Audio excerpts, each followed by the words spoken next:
Hello everyone. So ఈరోజు మనం dynamic programming concept నేర్చుకుందాం.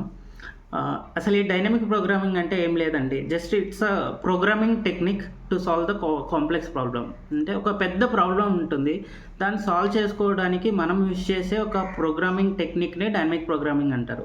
సో దీన్ని స్పెషల్ అండి, అన్ని ప్రాబ్లమ్స్ అలానే ఉంటాయి కదా, ఒక అల్గారిథం ఉంటుంది, దాన్ని సాల్వ్ చేసుకుంటూ పోతాం. డైనమిక్ ప్రోగ్రామ్ స్పెషాలిటీ ఏంటి అనేది అందరికి వచ్చే డౌట్. ఇందులో ఏం లేదు, మనకి కాంప్లెక్స్ ప్రాబ్లం ఉంటుంది, ఆ కాంప్లెక్స్ ప్రాబ్లమ్ని సబ్ ప్రాబ్లమ్స్గా డివైడ్ చేస్తాం, ఆ సబ్ ప్రాబ్లమ్స్ని మనము సాల్వ్ చేస్తాం. సో బేసిక్గా చిన్న చిన్న ప్రాబ్లమ్స్ని సాల్వ్ చేయడం అంటే చాలా ఈజీగా ఉంటుంది కదా.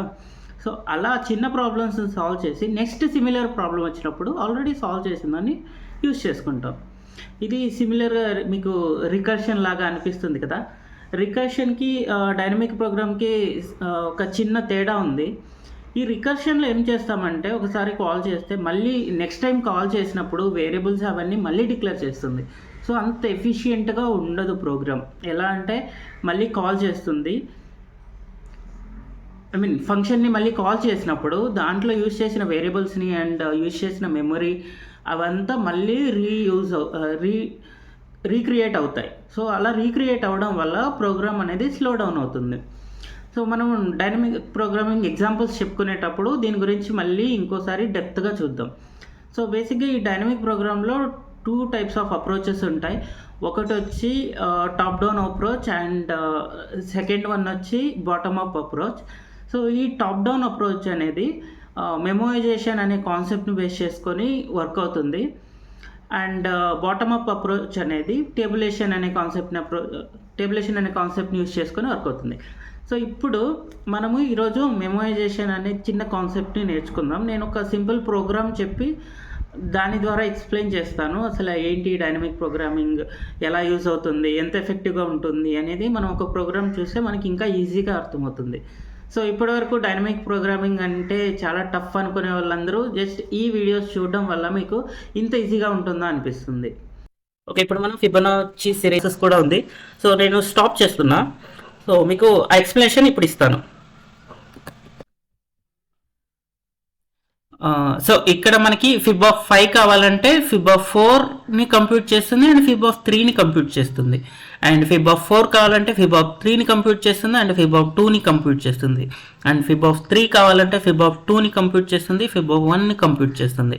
అండ్ అగైన్ ఇక్కడ మళ్ళీ ఫిబ్ ఆఫ్ 3ని కావాలంటే Feb of 2 and Feb of 1ని కంప్యూట్ చేస్తుంది.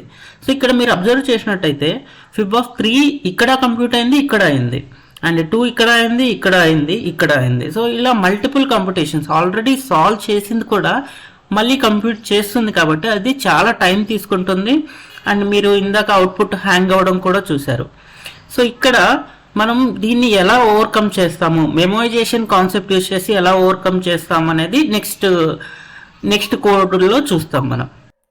సో ఇప్పుడు మనం మెమోయిజేషన్ కాన్సెప్ట్ యూజ్ చేసి ఇందాక వచ్చిన ప్రాబ్లమ్ని ఎలా ఓవర్కమ్ చేస్తామో చూస్తాం. అంటే డైనమిక్ ప్రోగ్రామింగ్ వేలో ఎలా ఆ టెక్నిక్ యూజ్ చేసి ఎలా చేస్తామో చూద్దాం. సో మనకేంటి, ఆల్రెడీ కంప్యూట్ చేసింది మళ్ళీ కంప్యూట్ చేసుకోకుండా ఉన్న సొల్యూషన్నే తీసుకోవడాన్ని ఈ డైనమిక్ ప్రోగ్రామింగ్ అంటామని మనం ఇంతకు ముందే చెప్పుకున్నాం. సో ఆ కాన్సెప్ట్ని ఇక్కడ యూజ్ చేద్దాం. సో బేసిక్గా మనకి ఇనిషియల్లీ మనం ఏమనుకున్నాం, ఆల్రెడీ కంప్యూట్ చేసింది యూజ్ చేసుకోవాలంటే మనం ఒక చోట స్టోర్ చేసుకోవాలి. సో అందుకని ఒక క్యాష్ అని ఒక డిక్షనరీ తీసుకున్నాను. ఇక్కడ మనం సేమ్ ఇందాకలాగానే ఒక ఫిబ్ అనేది ఒక ఫంక్షన్ తీసుకుందాం. ఎంత టర్మ్ ఇక్కడ వస్తుంది. నెక్స్ట్ ఇక్కడ మనము ఫస్ట్ ఏం చేస్తామంటే, ఆల్రెడీ మనం కంప్యూట్ చేసామా లేదా అని చెక్ చేస్తాం. సో ఆ కంప్యూట్ చేసింది ఎక్కడ సేవ్ చేసుకుంటాం, క్యాష్లో స్టోర్ చేసుకుంటాం. సో ఈ క్యాష్లో ఇప్పుడు ఫర్ ఎగ్జాంపుల్ అందుకని మనం ఫస్ట్ కండిషన్ ఏం చేస్తాం, if n in cache, in case found అయితే return cache of n. In case n అనేది ఇంకా మనకు సొల్యూషన్ ఫైండ్ అవుట్ చేయలేదు అంటే మనం ఏం చేస్తాం, ఇఫ్ ఎన్ ఈక్వల్ టు 1 అయితే వాల్యూ అనేది ఈక్వల్ టు 0 అవుతుంది. And if N equal to if N equal to 2 అయితే అవర్ వాల్యూ విల్ బికమ్ 1 అవుతుంది. ఇఫ్ ఎన్ గ్రేటర్ దెన్ 2 అయిందంటే మన value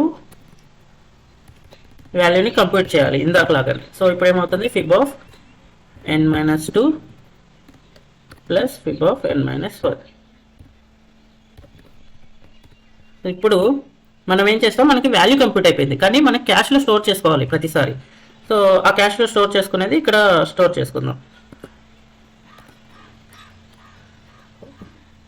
so cash of n equal to value and return value. ఇప్పుడు మనం ఒకసారి run చేసి చూద్దాం సేమ్ ప్రోగ్రామ్నే. ఫస్ట్ 100 ఎలిమెంట్స్ ప్రింట్ చేసి చూద్దాం. సో నేను 100 డైరెక్ట్ తీసేసుకుంటున్నా. ఇందాక మనం 100 ప్రింట్ చేయడానికి ట్రై చేస్తే సిస్టమ్ హ్యాంగ్ అవడం కూడా గమనించాం మనం. సో ఇక్కడ 100 తీసుకొని నేను చేస్తున్నాను. చూడండి ఎంత ఫాస్ట్గా వచ్చిందో, అవసరం కదా. అండ్ మనం ఫస్ట్ 1000 కూడా ట్రై చేద్దాం. And I'm clearing this. So Python space main.py. చూడండి 1000 కూడా క్విక్గా వచ్చేసింది, ఎందుకంటే ఇక్కడ మనకి ఒకేసారి కంప్యూట్ చేస్తున్నాం. ఒకసారి కంప్యూట్ చేసింది మళ్ళీ కంప్యూట్ చేయట్లేదు, డైరెక్ట్ మేము క్యాష్లో స్టోర్ చేసుకుంటున్నాం, క్యాష్ నుంచి రిటర్న్ చేస్తున్నాం. సో చూసారు కదండి, మనం డైనమిక్ ప్రోగ్రామింగ్ టెక్నిక్ ద్వారా ఎంతో ఎఫిషియెంట్గా, ఎంతో ఆప్టిమల్గా ఫిబొనాచి సిరీస్ మనం కోడ్ చేయగలిగాం. సో మీరే చూసారు, 100 ఎలిమెంట్స్ 1000 ఎలిమెంట్స్ ఇచ్చినా కూడా సూపర్ ఫాస్ట్గా మనకి అవుట్పుట్ అనేది వచ్చింది. వేరే అది ఇనిషియల్గా ఆ టెక్నిక్ కాకుండా నార్మల్ ట్రెడిషనల్ వేలో కోడింగ్ చేసినప్పుడు